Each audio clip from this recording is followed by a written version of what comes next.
Soy José Luis Becerra, editor de CIO México, y me da mucho gusto dar la bienvenida a Omar Alcalá, quien es director de ciberseguridad para México y Latinoamérica de Tenable. ¿Cómo estás, Omar? Hola, buenas tardes. Muy bien, José Luis. Gracias por recibirnos. Muchas gracias. Pues mira, estamos haciendo este reporte especial sobre ciberseguridad como pilar ante un escenario de incertidumbre. Porque, pues, poniendo en contexto, desde el año pasado vimos una proliferación masiva de herramientas, de piratería, de vulnerabilidades, de capacidades de ataque en la dark web. Y ahora, y todavía por los meses que vienen, pues esperamos otros aspectos que deberán atender los CISOs, los CSOs, ¿no? Como por ejemplo que el número de incidentes y amenazas internas va a proliferar debido a la alta rotación de personal que estamos viendo, o que los servicios de 5G que comienzan a estar disponibles en México incrementen las necesidades de seguridad en los equipos móviles. En este escenario, como te digo, de incertidumbre, como le hemos titulado este trabajo editorial, ¿de qué manera, Omar, crees que se pueda armar una estrategia de seguridad efectiva en un entorno, sobre todo de emergencia sanitaria, con lo que todavía estamos viviendo? Claro, pues mira, lo primero y lo más importante es entender que pues el perímetro, o como veníamos trabajando anteriormente, pues está cambiando, ¿no? Ya se expanden las opciones, se expande la superficie de ataque y eso hace que ya no sea una tarea sencilla, ¿no?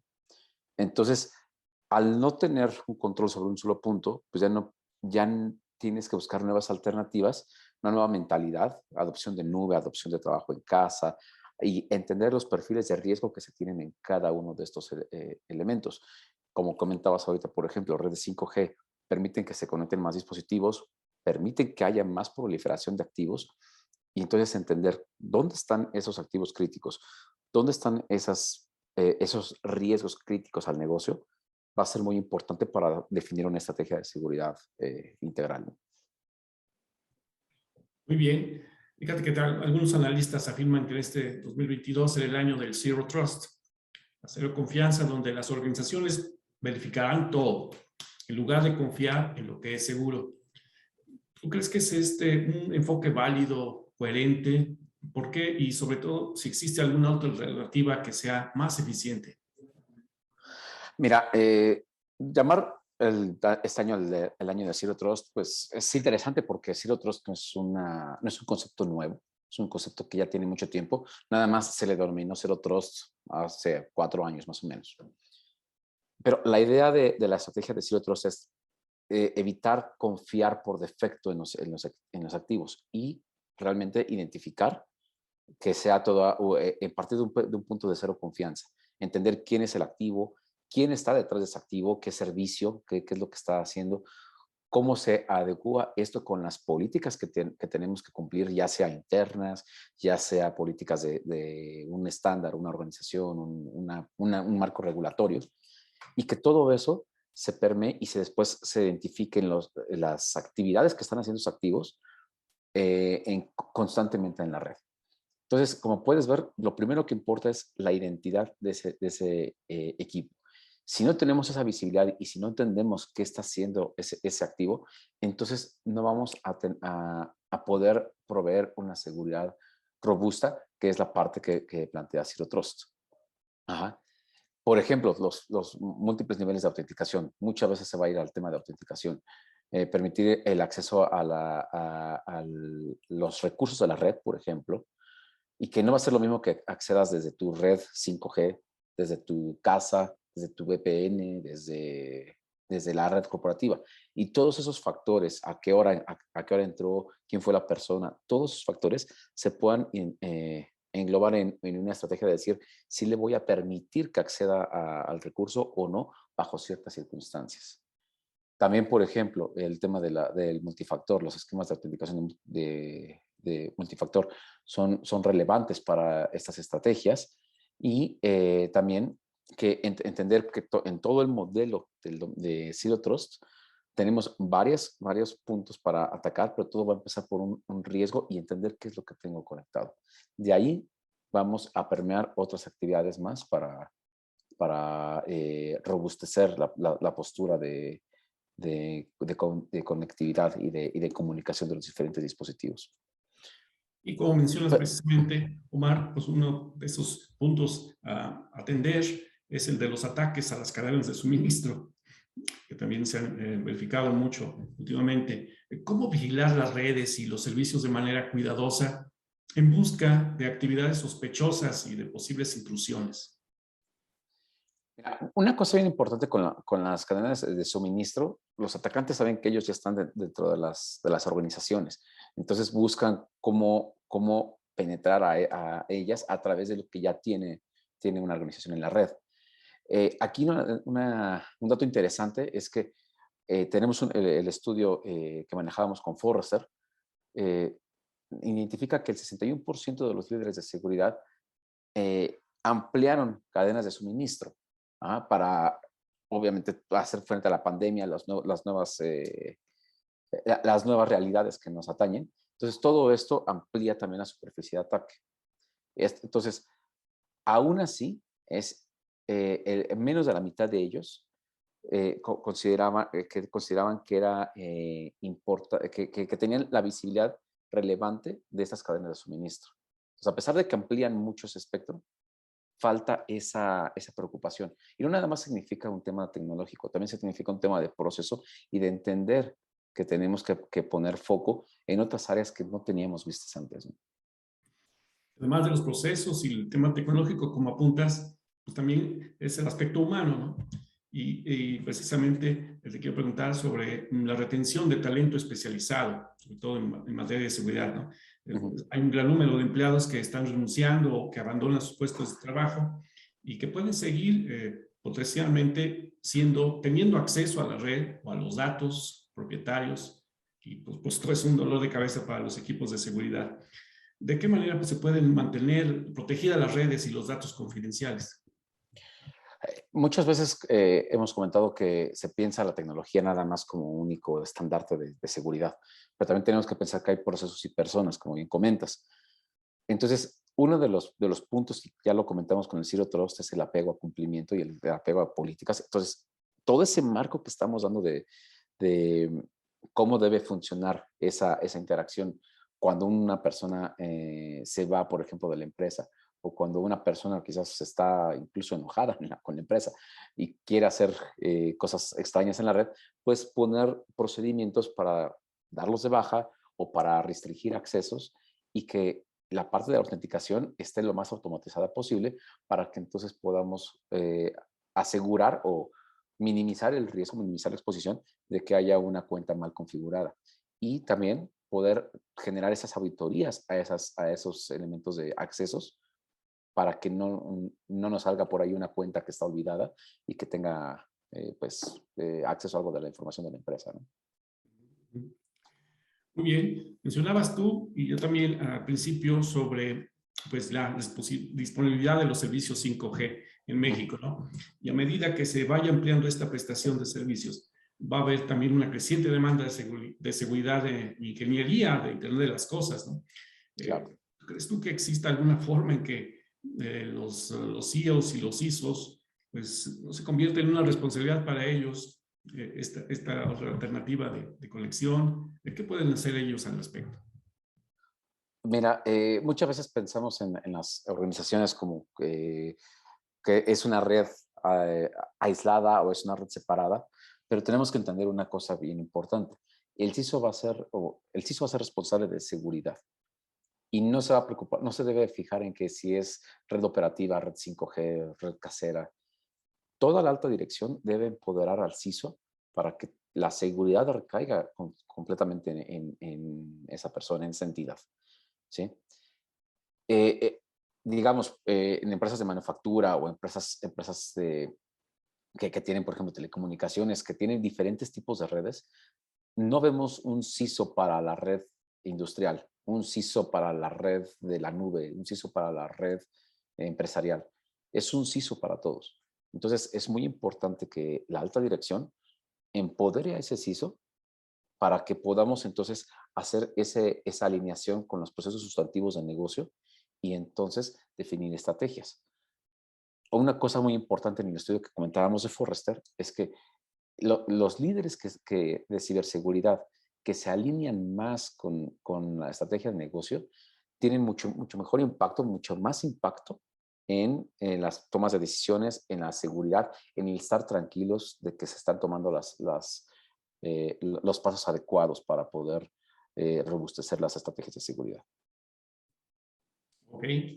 Y precisamente esta estrategia de seguridad, pues mucho va enfocado pues, a uno de los ataques más frecuentes, fundamentalmente, que es el ransomware, ¿no? Ciberdelincuentes se están dirigiendo a industrias críticas como los de la energética, la atención sanitaria, la financiera, ¿no? ¿Qué solución práctica propone Tenable para reducir los riesgos a niveles mínimos y mitigar lo más posible las amenazas? Sabemos que siempre van a haber estos intereses de vulnerar a las redes, en este caso de incluso interrumpir la operación.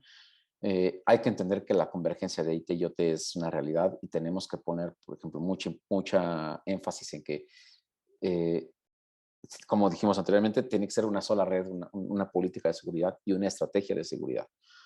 ¿Qué podemos hacer para apoyar esta estrategia? Visibilidad, por ejemplo, en toda la empresa, no dejar huecos. La típica estrategia de nada más veo lo importante ya no es relevante. Tenemos que entender todo nuestro entorno. Y eso significa incluso entrar a redes, pues, diferentes como las redes industriales que tienen esquemas como PLCs, HMIs, esos equipos específicos muy dedicados a esas redes y considerarlas parte de la estrategia de seguridad. Entender una gestión de riesgos y las vulnerabilidades enfocadas en esos riesgos para clasificar estas amenazas y poder identificar dónde tengo que tomar acción de manera urgente y prioritaria, aunque tengo que entender toda la superficie de ataque. Y, por supuesto, también entender, por ejemplo, comportamientos, quiénes están conectados a nuestra red, cómo puedo estar protegiendo, por ejemplo, a mis usuarios, cómo estoy entendiendo la higiene que tengo para lo que comentábamos anteriormente, quiénes tienen acceso a esas redes y quiénes deben ya no tenerlo. Y entonces estar haciendo una limpieza constante de todas estas malas configuraciones. Hemos encontrado que típicamente las brechas suceden por una mala configuración o por una vulnerabilidad desatendida. De ahí puede partir una muy buena estrategia de seguridad. Totalmente. Bueno, ya que hablabas sobre higiene, volvemos al tema del personal, del aspecto humano, ¿no? Te pregunto, ¿qué medidas se deben implementar para lograr una estrategia eficaz de concientización del personal respecto a la seguridad TI? Un modelo de trabajo como el que estamos viendo, que es a distancia o híbrido al interior de las organizaciones. Aquí hay un tema que me gusta mucho plantear con clientes, con gente con la que trabajo. Me importa mucho el tema de la empatía, porque muchas veces platicas con personas que no se dedican a TI o no se dedican a seguridad y piensan que la seguridad no es responsabilidad de ellos. Y entonces, como llevarlos al otro lado, ¿no? Todo el mundo tenemos un servicio de banco, tenemos un servicio de, por ejemplo, compras en línea, servicios obviamente de gobierno, que tenemos, por ejemplo, luz, electricidad, servicios utilitarios. Y todos esos procesos demandan seguridad. Entonces, si nosotros somos usuarios y nos preocupa que tengamos la luz disponible, que tengamos, por ejemplo, el portal de servicios disponible, pues apoyar nosotros también en nuestras organizaciones a que sean también seguras, porque somos responsables de los datos de otras personas. Entonces, esa conciencia de empatía, de tener seguridad para la organización, es también para la propia seguridad personal, para la propia seguridad de la comunidad, y que entonces valoremos lo que tenemos, porque cuando lo perdemos, ahí es donde nosotros estamos sufriendo mucho, ¿no? Realmente. Y bueno, en tu opinión, Omar, ¿la inversión que está realizando en México es suficiente para enfrentar los riesgos y aminorar las vulnerabilidades? Yo te diría que siempre ha habido una preocupación en México por el tema de inversiones. Nada más, no hay que verlo todo nada más en tema de dinero, porque también puede ser el tema del tiempo, el tema de la gente, vamos, no nada más es un tema de dinero. Entonces, sí veo que hay una creciente preocupación. Somos un país grande, es un país con mucha gente, y lo que sí es que toda esta estrategia, la idea es que siga creciendo, porque así como nosotros vemos inversiones en ciberseguridad. Los atacantes hacen inversiones en ciberseguridad y tienen muchas motivaciones para vulnerarnos. Entonces, no nada más me gustaría dejarlo en dinero, también me gustaría dejarlo en todo un enfoque, una estrategia y un compromiso de tiempo, de esfuerzo de todos, que sí va creciendo, pero que falta, siempre va a faltar, siempre va a haber más empuje para que haya más inversiones en ciberseguridad y que no se va como un gasto. Ok, y acerca de las soluciones que aporta Tenable, ya disponibles en el mercado mexicano, ¿cuáles son, consideras que podrían ser las más significativas para alcanzar este propósito de una estrategia eficaz? Mira, en Tenable una cosa que nos interesa y todo lo que nos ha movido es establecer información de riesgo cibernético para que las empresas puedan tomar acciones, puedan saber dónde tomar las acciones y puedan priorizar, porque va a ser un mar de información y va a ser un trabajo que nunca va a acabar. Entonces, la idea es brindar la visibilidad en toda la superficie de ataque, así le llamamos, así se le llama todo lo que tenemos conectado en la red, y darle a entender a los equipos de seguridad y toda la gente que está alrededor de ellos, infraestructura, la gerencia, digamos, los usuarios incluso, a que puedan ser partícipes de priorizar, de medir, de tomar acción, de tener sus equipos al día y medir su exposición cibernética. Y la otra, también importante, un riesgo muy importante que vemos es con los usuarios. Entender cuáles son las configuraciones específicas con estos usuarios, en específico en el directorio activo, y que pueda ser evitada esa plataforma de ataque, porque siempre es la primera parte que buscan, vulnerar las credenciales de los usuarios. Correcto. Muy bien. Y finalmente, desde tu perspectiva, Omar, ¿cuál es el mayor reto que tiene un CISO o un CSO en México para lograr el nivel de seguridad efectivo en su organización ante este, como te decía, escenario de incertidumbre? Pues mira, va a sonar como un disco rayado, pero va a ser el tema de la visibilidad. Cuando tú pierdes ese perímetro, cuando tú pierdes ese control que tienes directo en la red, y ahora está la gente en casa, ahora la gente está en nube, ¿cómo puedo saber qué es lo que tengo conectado y cómo puedo saber qué es lo que tiene riesgo? Entonces, si la máxima de seguridad, yo no puedo asegurar lo que yo no conozco. Entonces, conforme voy conectando nuevos dispositivos, voy dando de alta nuevos servidores, nuevas cosas, nuevas redes. Entonces, ¿cómo puedo gestionar ese nuevo riesgo que me está surgiendo y cómo puedo saber que lo tengo que hacer si no lo conozco? Entonces, los ISOs requieren de una solución unificada que pueda ver toda esta superficie de ataque. Insistimos, redes locales, nube, redes industriales, red corporativa, toda la superficie de ataque. Perfecto. Pues como verás, fueron muchas vertientes las que quisimos abarcar en esta breve entrevista. Sin embargo, si tienes alguna observación o comentario adicional, adelante. Pues me gustaría que la gente se quedara mucho con este tema de que necesitamos que se entienda que la seguridad es de todos. Y aquí, como puedes ver, en algún punto lo comentamos, viene la estrategia desde la alta dirección. Entonces, si la alta dirección apodera al CISO, ve que tiene la necesidad de ciberseguridad y que todos la rompen en la organización, vamos a poder minimizar el riesgo. Esto no se va a acabar, esto es un trabajo de todos los días. La seguridad no es un estado, la seguridad es algo que se va a hacer todo el día, constantemente, y mañana va a salir algo nuevo que tendremos que hacer otras cosas, ¿no? Entonces, ¿qué es lo que pedimos? Que los tomadores de decisión, la gente que pone los presupuestos, le pongan reparo a estas necesidades y que el CISO tenga todo ese apoderamiento que pueda hacer el trabajo para el que fue requerido. Muchas gracias, Omar Alcalá, director de ciberseguridad para México y Latinoamérica de Tenable. Gracias por tus comentarios y participación en este trabajo editorial. Esperemos vernos muy pronto. Claro, José Luis, muchas gracias a ti.